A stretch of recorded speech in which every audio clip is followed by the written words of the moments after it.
દક્ષિણ ગુજરાતમાં ભારે વરસાદને પગલે સફેદ માખીનો ઉપદ્રવ વધ્યો છે। દક્ષિણ ગુજરાતમાં 15,000 એકર શેરડીના પાકમાં સફેદ માખીનો ઉપદ્રવ થયો છે। સફેદ માખીના ઉપદ્રવના કારણે શુગર મિલો અને શેરડી ખેડૂતોને નુકસાન પહોંચ્યું છે। સફેદ માખીનો ઉપદ્રવ એક ખેતરમાંથી બીજા ખેતરમાં ઝડપથી ફેલાય છે।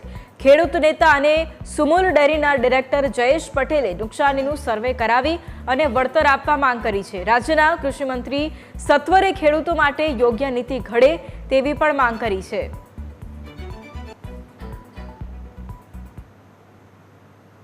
સતત 60 દિવસથી વરસાદ થઈ રહ્યો છે અને આ વરસાદને કારણે દક્ષિણ ગુજરાતનો મુખ્ય પાક શેરડી છે। લગભગ 3 લાખ એકરમાં શેરડી ઊભી છે અને જે રીતે સતત વરસાદ ખાસ કરીને જુલાઈ મહિનામાં થવાને કારણે શેરડીમાં સફેદ માખીનો ભારે ઉપદ્રવ ઊભો થયો છે। આને કારણે લગભગ 15,000 એકરમાં શેરડીને વિપુલ પ્રમાણમાં નુકસાન થયું છે।